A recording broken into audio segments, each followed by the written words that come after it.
Although it seems like a weird subject, the sneaker business is one of few businesses that has grown quite largely in the past few years. According to a study, according to the WashingtonPost.com, the world's largest sneaker markets, Nike, Adidas, and Under Armour's footwear sales, climbed from 2009 to 2013 by more than $25 billion. That's a 47% jump. Now, the sneaker business gained its ground in the late 1900s. One popular brand, the Air Jordan, first released in 1985. It then became a commodity not only for basketball players per se to have sneakers, but for even the common man. According to MentalFloss.com, the shoes proved so popular that by the early 1990s, some estimates say that 1 in every 12 Americans had a pair of Air Jordans. It then became common for individuals to have multiple pairs of the same shoes, which is sounds pretty much like nonsense to have multiple pairs of the same shoes. But the idea was to keep some on ice, meaning to have some shoes that you don't really wear, you just have them just in case you want to wear them in the future. And once the businesses realized how far the sneaker heads would go to get these shoes, they realized they could raise the prices radically and people would still go all the way to try to buy this. And this was the beginning of the sneaker phenomenon. My father has collected shoes pretty much for as long as I've been alive. He tried passing on this hobby to me, but ironically at first, it didn't appease me one bit. But as time went on and the business grew itself, I grew with it. I began to have a fondness of it, and my dad got me my first pair of my collection Christmas in 2013. And that same day, I wore them and put them on. I couldn't get enough. My dad and I have collected shoes for years on, and we haven't stopped. From this new passion, I gained new friends, met new people, and I just couldn't get enough. From this, it's just been a big part of my life, and from this, my dad was all right with me having this hobby. He was just wanting me to do all the research. So in my spare time, I would look up any information I could on the subject, any history, because I wanted to become more informed on the subject that I liked. And over time, I found out about events called sneaker cons. Just like a Comic Con, it is a large event full of people that want to buy rare stuff. But instead of people in costumes, it's people in the hottest shoes they can find. You go there, you can look at shoes, meet new people, and even buy shoes if you want.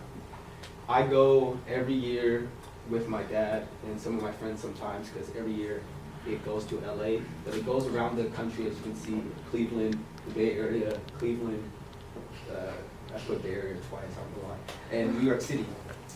And it's a very popular thing, as you can see, as many people go, and it fills up.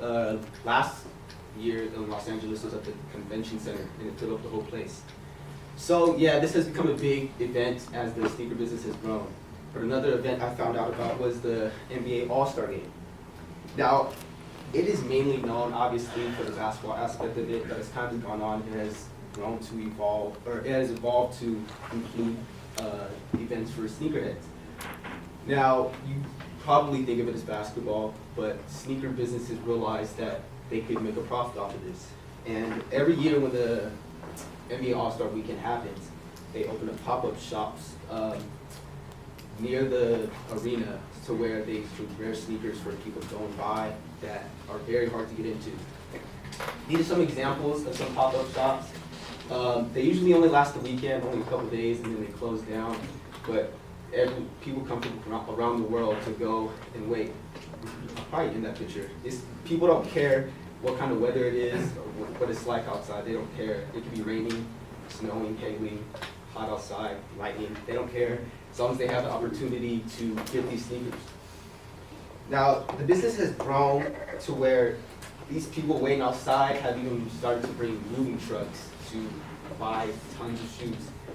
And the process they do is reselling. This separates the hoarders from the collectors, from the businessmen, as that they realize that they can make a profit off this process. Resale can go up hundreds and even thousands of dollars in resale. And once the businesses realize this, they began to open up pop-up shops like this. Resale is big now. Millennials purchase a footwear that costs more than $100 of 12% in 2014. And the global footwear market was valued at USD, that's a lot of numbers, I'm not going to read that off right now. But it's just grown a lot, and it's expected to grow even further. Now, sneaker businesses used to release maybe a few pairs a year, like the Air Jordan. This is a couple of, like they released 4, I think, in 1985.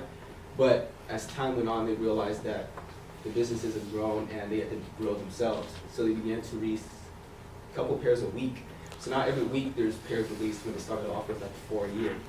And this is just one example of how big the business has grown.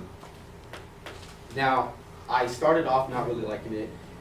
I've grown to like it. And honestly, I can say I've grown with the business. So some people may not agree with me or think that this passion is done, but it's a lot of hard work. But in my opinion, work that you enjoy doing can't be that hard of a job. Thank you.